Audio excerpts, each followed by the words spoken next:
হাদির জানাজায় আমিরে জামাত জুতা পায়ে দিয়ে নামাজ আদায় করেছে এই বিষয়টি, বরং জুতা পায়ে দিয়েই নামাজ পড়া উচিত।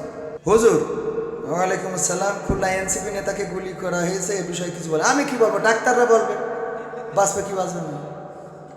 হাদির জানাজায় আমিরে জামাত জুতা পায়ে দিয়ে নামাজ আদায় করেছে এই বিষয়টি, জুতা পায়ে দিয়ে নামাজ হবে এটা যারা বোঝে না তাদের তো বলে লাভ নেই, বরং জুতা পায়ে দিয়েই নামাজ পড়া উচিত। অনেকেই তো বোঝেন জুতা পায়ে দিয়ে, জুতায় যদি কোনো ময়লা না থাকে, আপনি জুতা পায়ে দিয়ে, মোজা পায়ে দিয়ে নামাজ হবে, জুতা পায়ে দিয়ে নামাজ হবে, এগুলো না জানার কারণে অনেকেই একটু এক্সট্রা হুজুর সাজে। কি হুজুর? এক্সট্রা হুজুর খুঁজে বেড়ায় যে কি মানে বলবে, ওই যে আরেকটু ভালো মানে আরো ভালো করতে যায়, কিন্তু এই ভালো যে ভালো না, ওই যে শুনে এসেছে পাগড়ি পরে নামাজ পড়লে নামাজে 70 গুণ বেশি সওয়াব হয়, এই জন্য মাঠে যেই চিন্তা করছে পাগড়ি যেহেতু নেই লুঙ্গিটা খুলি তালি মাথায় বেঁধে। এরা হইলো সেই ক্লাসের হুজুর, ওরা শুনেছে যে কোন জায়গায় যে জুতো এটা না পাক থাকলেই পায়ে পরা যাবে না, ওইটাই শুনে মনে করি জুতো মনে হয় মোটেই পায়ে পরা যাবে না, জুতো পাক থাকলে আপনি পায়ে দিয়ে নামাজ পড়তে পারবেন, কোনো অসুবিধা নেই। এ ব্যাপারে জামাতের আমির কেন তারেক রহমান নামাজ পড়লে কোনো অসুবিধা নেই। কথা কি ঠিক আছে বাবা? এ ব্যাপারে আলেমদের কাছ থেকে আরো ভালো করে বুঝে নেবেন, আমি অত বড় আলেম না, বাকিটা বলুন। ওকে, প্রবাসীর গান আরো কিছু শুনতে চান? শোনাবো ইনশাআল্লাহ, শোনাবো, থাকবেন আর একটু, আর 15টা মিনিট কি থাকা যাবে? কি আর 15 মিনিট, এখনো তো প্রধান বক্তা বাকি, আমি আর কি, উনি আসবেন মানে আমরা তো বলার সময় কম বলি না। হ্যাঁ ভাই, আপনি আমার কলিজা, পিছনে যে কয় এই শালার জন্য আমি দাওয়াত পাই, কথা কয় না, ঠিক বলছি না? ঠিক বলছি। হ্যাঁ ভাই, আপনি আসেন ভুলেই ইসলাম পাইছে আছে, আর পিছনে যে কয় এ মরে না খা, আল্লাহ কোনে যাবো, এই সব সত্য কথা বলছি, এত সত্য কথা আপনারা টাকাতে পাবেন না। এই জন্যে আমি কি বলছিলাম যে ওই যে ডাক্তারের কথা, যদি গ্রাম্য কোনো ডাক্তার চিকিৎসা করতে ব্যর্থ হয় বলে কেশবপুর নিয়ে যাও, কেশবপুরের ডাক্তার যদি ব্যর্থ হয় বলে তোমরা নিয়ে যাও যশোরের ডাক্তার যদি ব্যর্থ হয় বলে তোমরা নিয়ে যাও খুলনায়, খুলনার ডাক্তার যদি ব্যর্থ হয় বলে তোমরা নিয়ে যাও ঢাকায়, ঢাকার ডাক্তার যদি ব্যর্থ হয় তাইলে বলে বিদেশে নিয়ে যাইতে পারেন, আমাদের কোনো আপত্তি নাই, বলে না।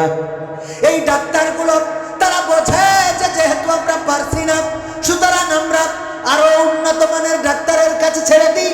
স্বাধীনতার 54 বছর পার হয়ে গেছে, কত ডাক্তার দেখলাম, এই দেশটা সবুজ বাংলা, নতুন বাংলা, গ্রিন বাংলা, তারপরে সোনার বাংলা, সোনালী বাংলা, ডিজিটাল বাংলা, স্মার্ট বাংলা বলতে যে স্টেজ ভেঙেছে না ভাঙে নাই, স্মার্ট বাংলা করতে চাইলো, সোনার বাংলা, নতুন বাংলা, রূপালী বাংলা, পূবালী বাংলা, কিন্তু কোনো বাংলায় শান্তি দিতে পারে নাই।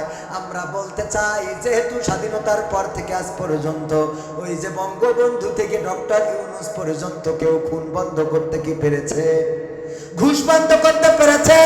জেনা বন্ধ করতে পেরেছে? ধর্ষণ বন্ধ করতে পেরেছে? দুর্নীতি বন্ধ করতে কি পেরেছে? না, পারে নাই।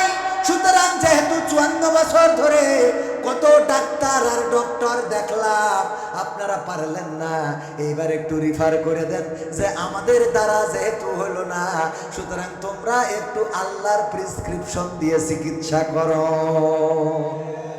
ঠিক না বেঠে?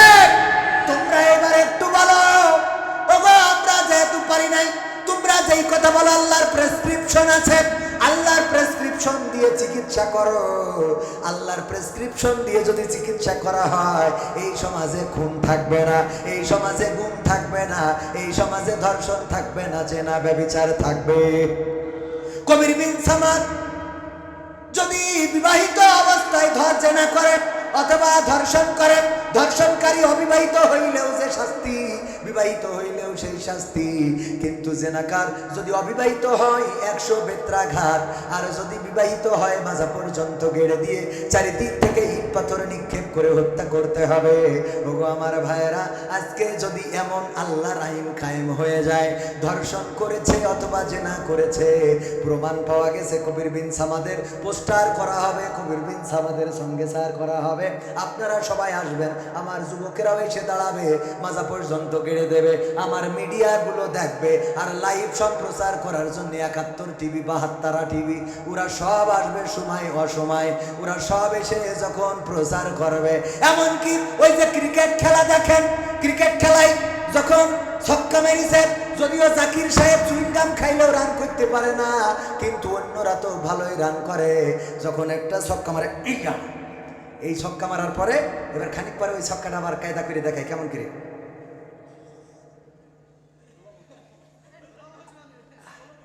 ঠিক না ভাই? ঠিক। যখন সঙ্গে সার করবে আমার মিডিয়ার ভাই, এই যে ভাইজান, প্রফেসর আলাউদ্দিন ভাই, উনি একটা ইট নিয়ে মেরিতেছে, উনি যে ইট মেরিছে ওইটা আবার কম্পিউটারে দেখাবে, আর আমি আবার যে করেছি। এই শর্টগুলো যদি টিভিতে দেখায়, যুবকরা ডাইরেক্ট সব মুসলমানি দেবে। মুসলমানি দেওয়া বোঝেন তো, মানে তাড়াতাড়ি বিয়ে করবে, যে মেশিন আর ভালো খারাপ জায়গায় নষ্ট করে দেবে, কথা কয় না। এইভাবে যদি স্লো মোশন লেগেছে, রক্ত ফিনকি দিয়ে চলে গেছে, যখন মেরেছে তখন ঠিক চলে গেছে, কিন্তু যখন স্লো মোশন দেবে,